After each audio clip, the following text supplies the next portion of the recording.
melancia num dia quente e tem uma sensação completamente diferente. Aliás, uma coisa que o Reinaldo está falando que é interessante é sobre as feiras livres, que realmente é uma coisa também que a gente olha na cultura alimentar francesa. A França é um dos poucos países onde ainda existe o hábito da padaria, da queijaria, da feira livre. Quer dizer, aqui a gente tem a feira livre, mas a feira livre não é valorizada como é lá. A gente se americanizou um pouco e você vê que isso é muito claro, até no varejo brasileiro, que os hipermercados encontraram um mercado no Brasil, os grandes hipermercados, que não encontraram na França. E isso é um reflexo da maneira até como o francês vai às compras. E uma outra coisa que eu queria trazer nesse aspecto é que hoje, com toda essa busca de sustentabilidade, né, no mundo, de um mundo mais ecológico, a gente tem que valorizar, sim, as feiras livres, os pequenos agricultores, aquele cara que monta a lojinha de queijo e vai vender o queijo, porque isso não só permite essa coisa da contemplação, do ritual, da celebração da refeição, como também permite uma sustentabilidade maior, que eu acho que é uma coisa que hoje, todo esse lado de orgânicos encontra muito mais apoio nas regiões e nos países onde esses pequenos comerciantes são mais valorizados. Pegando esse lado gastronomia e cultura, por exemplo, Paris, que é uma cidade com grande parte dos seus imóveis na área mais antiga da cidade, que não podem ser mexidos, que não pode fazer um puxado, que não pode fazer uma reforma, tem muita gente morando sozinha. Porque aquele casal tem um filho, o filho é inconfortável para ele morar numa mansardazinha, quando pode se muda. Então tem muita gente sozinho, velho, etc. Então a ida a uma feira, ou ao boulanger, ou ao boucher, etc., de um francês, é um programa quase como quem vai a um cinema ou vai a um espetáculo. Ele vai, combina com uma outra amiga, se encontram, compram o que for, 1, 2, 3 pães, mas conversam. Existe toda uma cerimônia em torno da alimentação. E eu aí corto para contar talvez o mais criativo exemplo do qual eu fui testemunha. Eu escrevia para a revista Playboy, com eu e a Danusa e a Bárbara, e nós um dia criamos um desafio curioso. Nós abrimos a lista telefônica a esmo, escolhíamos assim 6 casas e contratávamos 6 chefes para irem nessas casas sem avisar e fazerem um almoço com o que encontrassem na geladeira, para evitar que a pessoa evidentemente se abastecesse. E aí saiu o Zé Hugo Seridônio, a Flávia Quaresma, que estava começando, etc., e o Claude Troagro, francesinho imberbe, recém-chegado aqui, e saiu. E ele coube ao Claude Troagro bater na rua do Vivier, na casa de um desquitado, piradíssimo, que abriu a geladeira, tinha um sapato alto de mulher, uma garrafa de rum, um ovo, um pouquinho de mel e um negócio. Ele disse, on a un problème. Sans doute.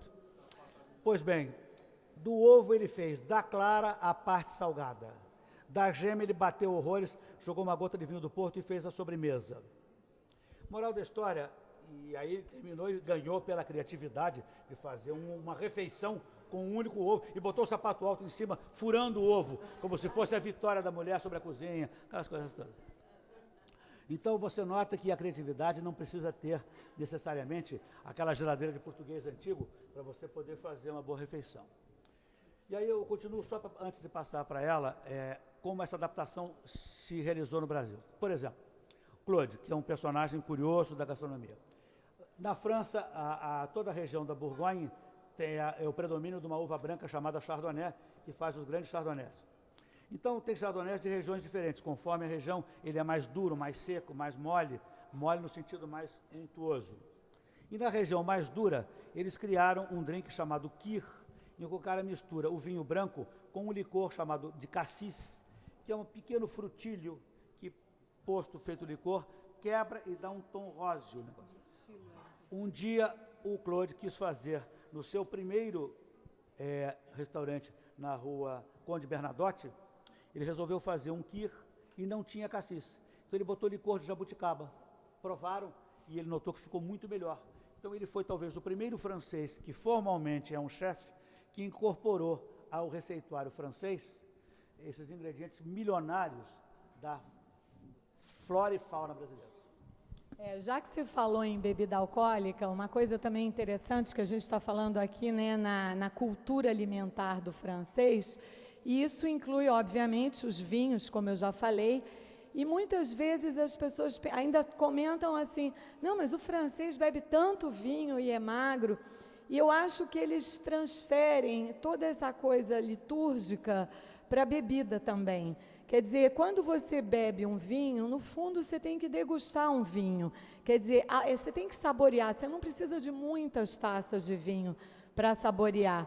E aí as pessoas perguntam assim, mas é impossível porque vinho engorda mais? Bom, primeiro, as bebidas em geral, elas engordam aproximadamente a mesma coisa, porque uma dose de bebida alcoólica, na realidade, é uma lata de cerveja ou uma taça de vinho com 110 ml.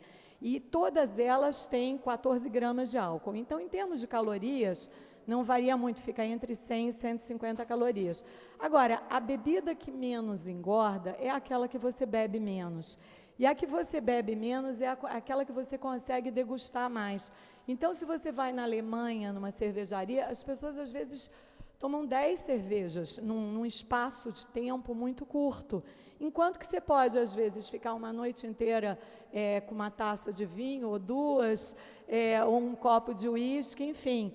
Mas levar também para a bebida isso. E a outra coisa interessante é que as bebidas geladas, principalmente nos países quentes como o Brasil, a gente tem uma certa tendência de querer se refrescar com elas.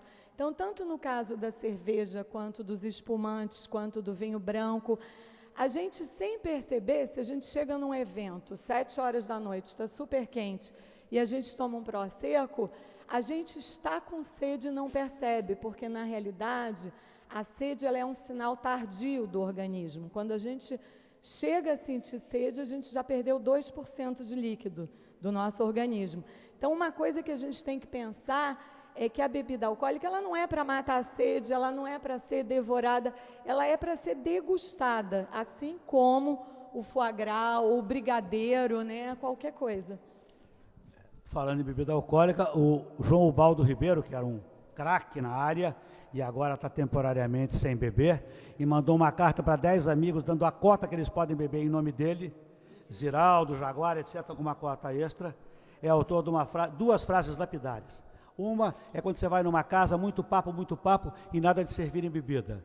Aí o cara pergunta, vocês têm visto o Thomas? Sempre alguém responde, o que Thomas? Ele diz, uísque. A segunda coisa, ele agora que parou de beber, ele diz, pois é, estou nessa fase sabática. Agora, só existe uma coisa pior do que a embriaguez, a lucidez total. Pois é. Mas agora voltando... É bom ir para meia lucidez, degustar a noite inteira pouca coisa, né? E agora, para terminar a parte formal, para a gente depois fazer perguntas e tal, esse paradoxo, que não é o paradoxo francês, é um paradoxo de gastronomia. Por que, no caso da França, um país com uma relação com mulher tão boa, tão interessante, se você abrir qualquer livro do Gourmillot, do Michelin, os grandes chefes são homens? Claro que eu não tenho uma resposta definitiva, mas consultando 5 franceses recentemente, inclusive o que estava conosco ontem aqui, que era o correspondente do Le Monde, o Jean-Pierre, ele dizia o seguinte, é porque o francês já nasceu acostumado a ouvir falar de comida, a ver fazer comida, a ver a mãe na cozinha, a tia, a irmã, etc, etc. Então, essa cozinha de casa, esse cassoulet, esse pot-au-feu, essa bouillabaisse, isso ele já sabe fazer, isso é coisa de mulher. Agora, quando ele começa a transformar a comida no negócio dele, que ele monta um restaurante em Londres, pagando imposto, que ele contrata 25 empregados, que tem horário para entrar e para sair, é outra coisa. Então ele acha que um homem teria muito mais gestão sobre esse tipo empresarial do que a Tante Ivone, a Francine, fulano, esse crânio. É o lado machista pois também, né? Seja ou não, mas a constatação seria a seguinte, que ele diferencia, digamos, uma cozinha de todo dia, uma cozinha feita em casa, com cheiros, com paladares, com odores, numa cozinha produzida em escala. Eu almocei agora outro dia num restaurante que tem uma televisão em Londres que mostra em todos os restaurantes do mesmo chefe o que está sendo servido naquele momento.